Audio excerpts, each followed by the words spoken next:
The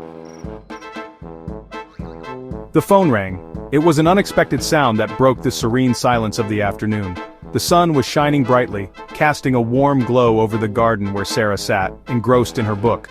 She had been enjoying the tranquility, the gentle rustling of leaves, and the distant chirping of birds. But the persistent ringing demanded her attention. Sarah looked up from her book, slightly annoyed at the interruption. She had been at a particularly interesting part of her novel, and the sudden noise was jarring. She glanced around, trying to locate the source of the ringing. It was then she realized it was her phone, lying on the bench beside her. It was Mrs. Henderson, the new neighbor. Sarah had only met her a couple of times since she moved in. Mrs. Henderson was a middle-aged woman with a kind face, but there was something about her that always seemed a bit off. She had a way of appearing out of nowhere, and her eyes always seemed to be searching for something. "Could you babysit Billy?" she asked. Sarah hesitated. Mrs. Henderson was strange. There was an air of mystery around her that made Sarah uneasy. She remembered the first time she saw Mrs. Henderson standing on her porch, waving with that peculiar smile. It was a smile that never quite reached her eyes. She always wore a nervous smile and spoke too softly, almost as if she was afraid of being overheard.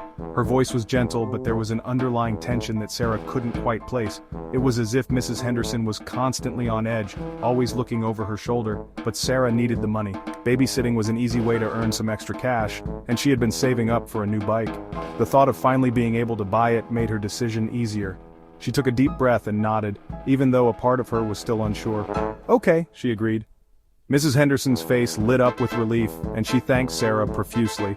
She gave her a few quick instructions and then hurried off, leaving Sarah standing there with a mix of excitement and apprehension. Mrs. Henderson's house was dark and silent. As Sarah approached, she couldn't help but feel a chill run down her spine. The house looked old and neglected, with overgrown bushes and peeling paint. It was a stark contrast to the bright and lively homes in the neighborhood. Dusty furniture hid under white sheets. The inside of the house was even more unsettling. It felt like stepping into a different era, with old-fashioned decor and a musty smell that hung in the air. The furniture was covered in white sheets, giving the place an eerie, ghostly appearance. It felt like a tomb. The silence was oppressive, and every creak of the floorboards seemed to echo loudly. Sarah couldn't shake the feeling that she was being watched, even though she knew she was alone. Billy sat on the floor, playing with a toy soldier. He was a quiet child with big, curious eyes that seemed to take in everything. He looked up at Sarah and gave her a shy smile, which she returned. Despite the strange atmosphere of the house, Billy seemed like a sweet kid. "Don't talk to Billy about the red man," Mrs. Henderson whispered as she left. Her words sent a shiver down Sarah's spine. The red man? What did that mean? She wanted to ask more, but Mrs. Henderson was already halfway out the door. Sarah frowned. The red man? The name sounded ominous, and she couldn't help but feel a sense of dread. She looked at Billy, who was still engrossed in his toy soldier, seemingly oblivious to the tension in the room. But Mrs. Henderson was already gone. Sarah was left alone with her thoughts and a growing sense of unease. She decided to push the strange warning out of her mind and focus on the task at hand. After all, how hard could babysitting be? Sarah tried to talk to Billy, but he just stared at the wall. His eyes were vacant, almost as if he was lost in another world. She had never seen him like this before, and it worried her deeply. Billy was usually a lively child, full of energy and curiosity. Today, however, he seemed like a shadow of his former self, withdrawn and silent. "What do you like to play?" she asked, trying to engage him in conversation. She hoped that talking about his favorite games might bring a spark back to his eyes. But Billy didn't respond. He just sat there, his small hands gripping his toy soldier tightly. The silence between them grew heavier with each passing second. Billy didn't answer. He kept clutching his toy soldier, his eyes wide and scared. The toy soldier was his favorite, a small plastic figure he carried everywhere. It was a gift from his father, who was away on a long business trip. Normally the toy brought him comfort, but today it seemed to be the only thing anchoring him to reality. Sarah felt uneasy. Something wasn't right. The air around them felt thick with tension, and she couldn't shake the feeling that they were being watched. She glanced around the backyard, her eyes scanning the trees and bushes for any sign of movement, but everything seemed normal, at least on the surface. A strange smell filled the air. It was metallic, like old pennies. The scent was faint at first, but it grew stronger with each breath she took. Sarah wrinkled her nose in disgust, trying to identify the source of the odor. It was unlike anything she had ever smelled before, and it made her stomach churn. Sarah noticed scratches on the wall, deep and jagged. They looked fresh, as if something or someone had clawed at the surface with great force. She ran her fingers over the marks, feeling the rough edges beneath her fingertips. The sight of the scratches sent a shiver down her spine. Did Billy do this? She wondered. It didn't seem possible. The scratches were too high up on the wall for a child his size to reach, and even if he could, why would he do such a thing? Sarah's mind raced with questions, each one more troubling than the last. She opened the fridge. It was empty, except for a bowl of dog food. The sight of the bowl puzzled her. The Hendersons didn't have a dog, and she couldn't think of any reason why they would keep dog food in the fridge. She picked up the bowl, examining it closely. The food inside looked fresh, as if it had been placed there recently. But the Hendersons didn't have a dog. The realization made her heart race. Something was very wrong here, and she needed to find out what. She put the bowl back in the fridge and closed the door, her mind racing with possibilities. What was going on in this house? And more importantly, what had happened to Billy? The house creaked and groaned. Shadows danced on the walls. Sarah felt a chill run down her spine. She could hear whispering, soft and low, coming from the basement door. It sounded like someone was crying. Billy suddenly stood up. He walked to the basement door and pressed his ear against it. "The red man is angry," he whispered. "He's hungry." Sarah felt a surge of fear. Who was the red man? And what was in the basement? Suddenly the lights flickered and died. The house plunged into darkness. Sarah screamed. She fumbled for her phone, her heart pounding in her chest. "Billy?" she called out. No answer. Then she heard it, a low growl coming from the darkness. It was getting closer. Sarah backed away, bumping into something cold and hard. She spun around and saw him. Standing in the doorway, bathed in the faint light from her phone, was a tall, shadowy figure. His eyes glowed red in the darkness. A glimmer in the dark. The night was thick with an eerie silence, broken only by the occasional rustle of leaves and distant hoot of an owl. The moon hung low, casting long, sinister shadows that danced with the wind.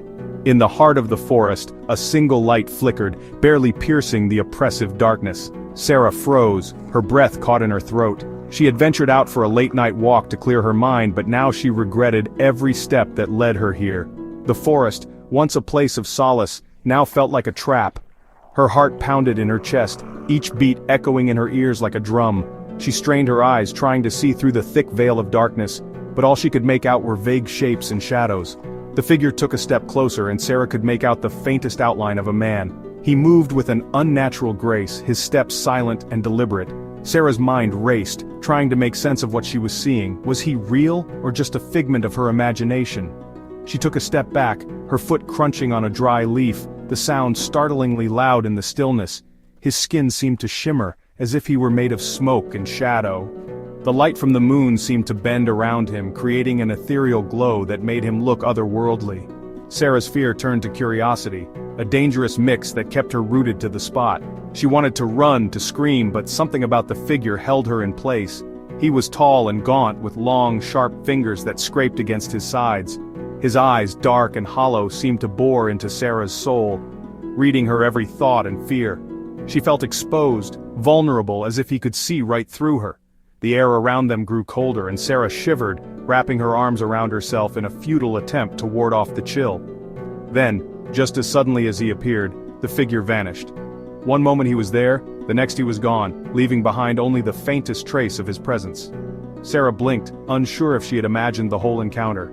The forest was silent once more, the shadows still and lifeless. She took a hesitant step forward, her eyes scanning the darkness for any sign of the mysterious figure.